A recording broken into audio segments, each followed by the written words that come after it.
오늘은 V스케일이라는 장비에서의 흡기 검사, 헤드 검사의 설정과 판독에 대해서 알아보겠습니다.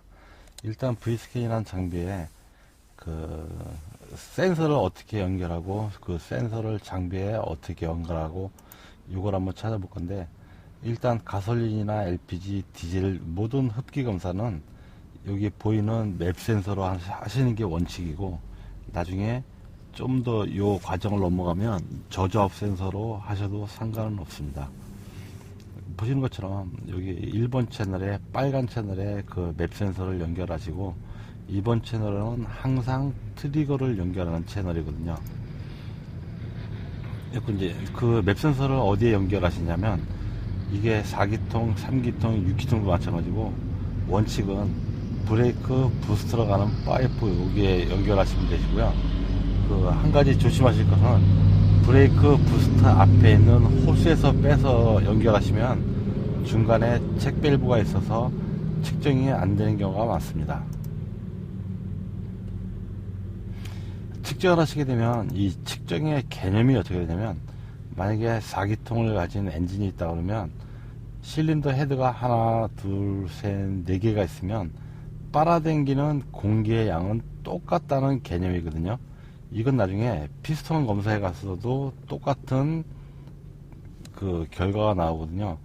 피스톤이 내려갈 때 압력이든 부압이든 4개의 실린더는 똑같아야 된다는 그 개념에서 이제 측정을 시작을 합니다. 그래서 측정을 하게 되면 조금 전에 얘기했던 게 이거거든요. 실린더 4개가 뭐 3번, 4번, 2번, 1번이 되어도 빨아당기는 공기량은 전부 9라는 똑같은 수치가 나온다는 이 전제 하에서 흡기 검사, 우리가 말하는 그 헤드 검사를 풀어 나가는데, 이 검사에 들어오셔도 30mV로 세팅되어 있고 20mS 세컨드로 세팅이 되어 있는 요 값을 만지게 되시면 안 되고요. 여기서 만지는 거는 노란 2번 채널만 만지게 됩니다. 요거는 이제 그 흡기 검사 후 판정하는 방법인데, 3, 4, 6기통 같은 경우도 디젤 마찬가지로 그 판정에 대한 개념은 똑같고요. 3기통 같은 경우는 이제 이렇게 흡입 공기량의 편차가 제일 작은 놈, 제일 높은 놈 했을 때 2를 넘어가면 흡입 공기량 차이로 인해서 엔진이 부조한다는 개념이거든요.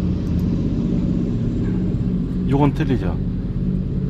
가로 안에는 요게 평균인데, 가장 작은 8, 가장 높은 13. 그래서 공기량의 편차가 5가 났기 때문에 이거는 헤드에 문제가 있다는 얘기고요. 가장 기본적으로 쉬운 게 1번 실린더는 13이라는 공기량, 3번 실린더는 8밖에 안 되는 공기량. 그래서 헤드에 불량이 있다는 얘기거든요. 이거는 4기통에서도 개념은 똑같습니다. 좀 전에 보신 것처럼 전부 똑같은 9란 공기량을 가져야 되는데, 이거 틀리죠. 1번 실린더는 6, 4번 실린더는 14. 4기통 같은 경우는 편차가 3을 넘어가면 안 되는데, 얘 같은 경우는 6을 넘어가기 때문에 헤드가 불량입니다. 이것도 마찬가지죠. 1번 실린더는 1, 4번 실린더는 29.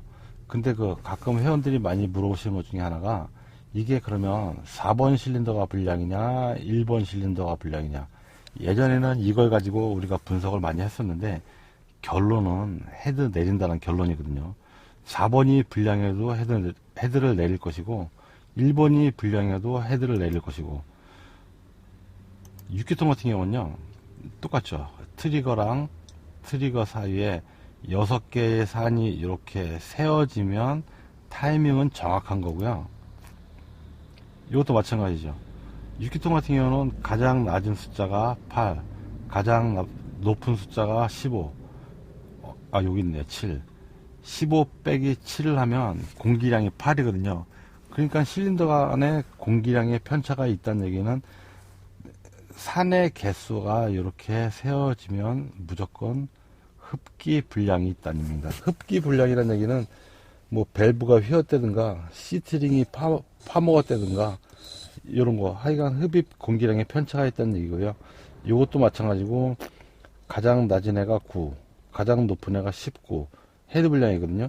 6기통 같은 경우는 5의 편차를 벗어나면 그 문제를 가지고 엔진이 부조를 하는 시점이거든요. 디젤 같은 경우도 조금 어렵게 생각하시는데 디젤도 쉬운 게요. 지금처럼 인터쿨러가 있고 터보에서 올라오는 압력만 옆으로 제껴 놓으면 엔진은 이렇게 빨게 되어 있거든요.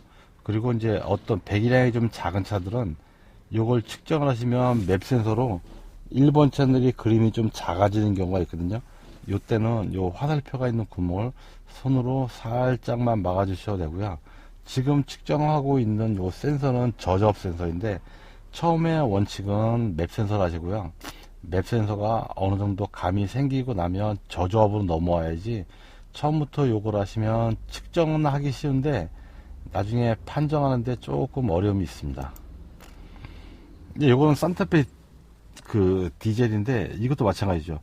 실린더로 흡입되어지는 공기의 양은 11, 11, 11, 11 이렇게 전부 똑같아야 된다는 전제하에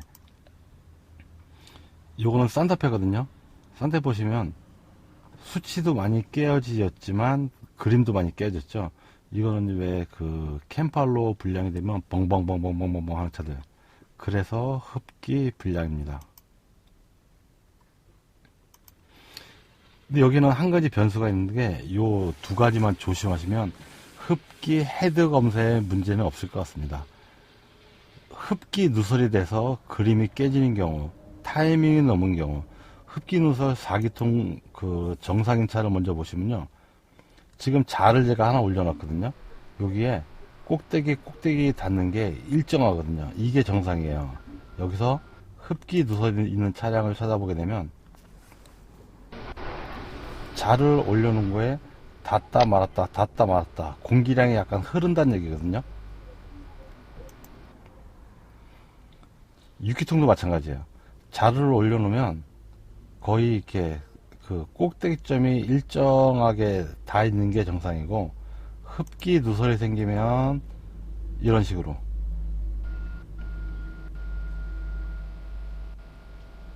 그죠? 한쪽은 닿고 안 닿고 요게 흡기 누설의 그림이고요.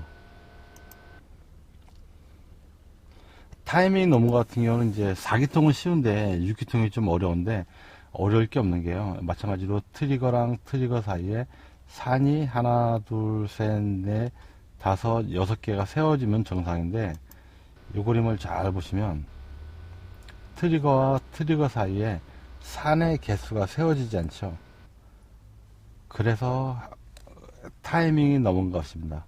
흡기 검사 어렵게 생각하지 마시고요. 별거 없으니까 그 기본 개념만 잡으면 어려운 게 없습니다.